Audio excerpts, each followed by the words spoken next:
আসসালামু আলাইকুম। সুপ্রিয় শিক্ষার্থীরা, আজকে আমি তোমাদেরকে খুব ইম্পর্টেন্ট একটা বিষয় নিয়ে আলোচনা করব। সেটা হচ্ছে সমযোজী বন্ধন। কি বন্ধন? সমযোজী বন্ধন। সমযোজী মানে হচ্ছে শেয়ার। দেখো এখানে আনসার আছে। সমযোজী মানে কি? শেয়ার। কার শেয়ার? ইলেকট্রনের শেয়ার। তাহলে আমরা কি দেখলাম?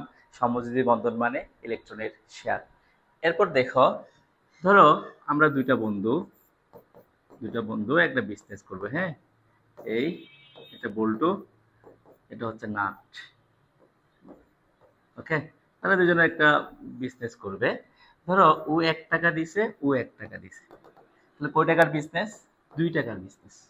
যখন দুইটা বন্ধু 1 টাকা 1 টাকা দিয়ে বিজনেস শুরু করে, সেটাকে আমরা বলবো সমযোজী বন্ধন। সমযোজী মানে কি? ইলেকট্রনের শেয়ার। ধরো সমযোজী বন্ধন হয় অধাতুর সাথে অধাতু। কার কার সাথে হয়? অধাতু এবং অধাতু মিলে যে বন্ধন হবে সেটাকে বলবো আমরা সমযোজী বন্ধন। আর ধাতু এবং অধাতু মিলে, দেখো, ধাতু এবং অধাতু মিলে যে বন্ধন হয় সেটাকে বলবো আমরা আয়নিক বন্ধন। তাহলে স্যার, আমরা ধাতু কেমনে মনে রাখবো? খুব ইজি। ধাতু মনে রাখার একটা টেকনিক, ধাতু লাস্টে আম থাকে। কি থাকে? আম থাকে। তাহলে যাদের লাস্টে আম থাকবে তাদেরকে বলবো আমরা ধাতু। ধাতু এবং অধাতু মিলে যে বন্ধন হয় সেটাকে বলবো আমরা আয়নিক বন্ধন। আর অধাতু অধাতু মিলে যে বন্ধন হয় সেটাকে বলবো আমরা সমযোজী বন্ধন। যদি বলি আমি HCl, নাম কি? হাইড্রোক্লোরিক অ্যাসিড বা হাইড্রোজেন ক্লোরাইড বলতে পারো। এখন দেখো, যদি গ্যাসেস ফরমেশনে থাকবে তাকে হাইড্রোজেন ক্লোরাইড বলবা, আর যদি লিকুইড ফরমেশনে থাকে তখন বলবা হাইড্রোক্লোরিক অ্যাসিড। এখন দেখো, হাইড্রোজেন দেখো অধাতু। হাইড্রোজেন কি ধাতু? অধাতু। ক্লোরিনও কি? অধাতু। কারণ কোনো কিছু লাস্টে কি নাই? আম নাই। তাহলে অধাতু অধাতু মিলে যে বন্ধন হবে সেটাকে বলবো আমরা সমযোজী বন্ধন। সমযোজী বন্ধন কি? তাহলে দেখো, যখন ইলেকট্রনের শেয়ারের মাধ্যমে দুইটা অধাতু বন্ধনে আবদ্ধ হয় সেটাকে বলবো আমরা সমযোজী বন্ধন। এখন দেখো, সমযোজী বন্ধন দুই প্রকার। সমযোজী বন্ধন কয় প্রকার? খুব ইজি কিন্তু। আমাদের আলোচ্য বিষয় হচ্ছে আজকে এটাই। সমযোজী বন্ধন দুই প্রকার। কয় প্রকার? দুই প্রকার। একটা হচ্ছে সিগমা, আর একটা হচ্ছে পাই। তাহলে আমরা সমযোজী বন্ধন কয় প্রকার শিখলাম? দুই প্রকার। একটা সিগমা আর একটা হচ্ছে পাই। দেখো, সিগমাতে মনে রাখার টেকনিক হচ্ছে সিগমা মানে সামনাসামনি। সিগমা মানে কি? সামনাসামনি। এখানে আনসার আছে এটার।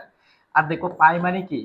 পাশাপাশি। এই দুইটা শব্দ যে মনে রাখতে পারবা তারা সবাই পরীক্ষায় আনসার করে আসতে পারবা, যদি পরীক্ষা এখান থেকে কোয়েশ্চেন আসে। তো সিগমা মানে কি?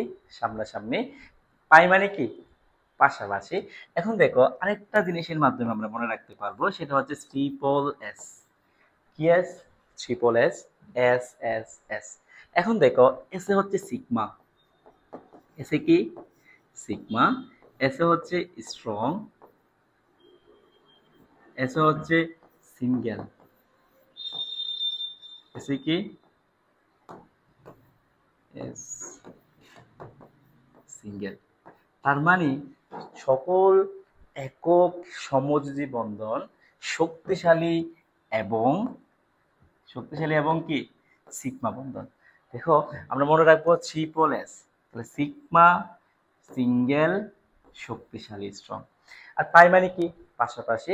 পাইকে আমরা লিখবো এইভাবে, পাই আর হচ্ছে সিগমা। এবার আসে এরপরে একটা জিনিস শিখে নিই আমরা। সেটা হচ্ছে, যদি পরীক্ষা আসে সিগমা বন্ধন কাকে বলে? দেখো, সিগমা মানে কি? সামনাসামনি। একটু আগে বলছিলাম সিগমা মানে কি? সামনাসামনি। যখন দুইটা বন্ধু পাশাপাশি বসে আড্ডা মারবে তখন আমরা বলবো সেটাকে পাই বন্ধন।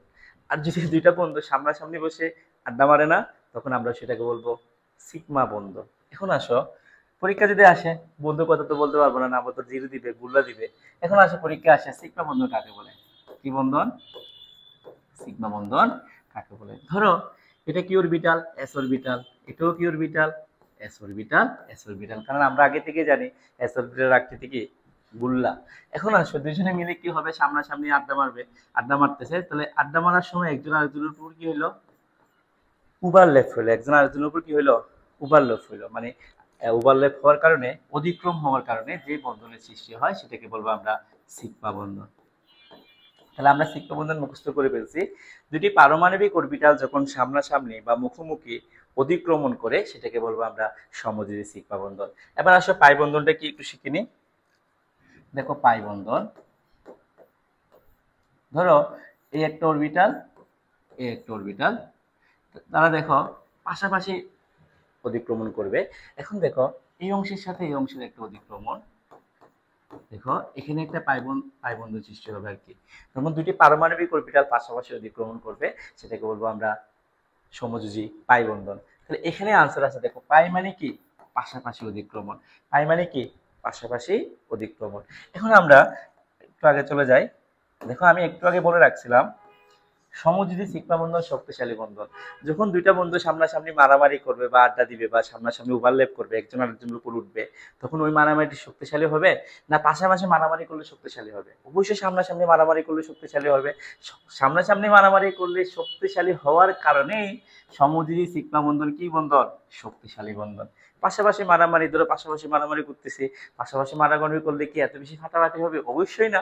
এই জন্য এটা কি বন্ধন? দুর্বল বন্ধন, উইক বন্ড।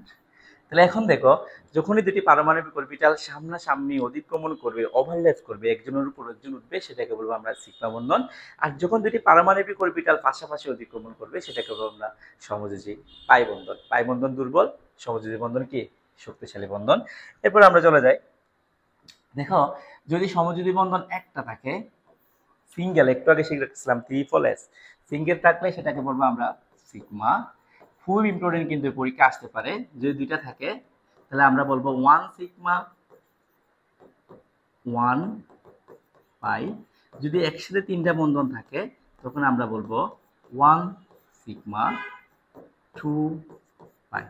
সুপ্রিয় শিক্ষার্থীরা, আজকের ক্লাসের আমাদের আলোচ্য বিষয় ছিল সেটা হচ্ছে সমযোজী বন্ধন। আশা করছি সবাই খুব সুন্দরভাবে বুঝতে পারছো। আমাদের ক্লাস আজকে এখানে শেষ করছি। নেক্সট ক্লাসে আমরা সিগমা বন্ধন এবং পাই বন্ধন একটা যোগের মধ্যে কতটি আছে সেটা আমরা নির্ণয় করা শিখবো। সবাই ভালো থাকবা, সুস্থ থাকবা। আল্লাহ হাফেজ, আসসালামু আলাইকুম।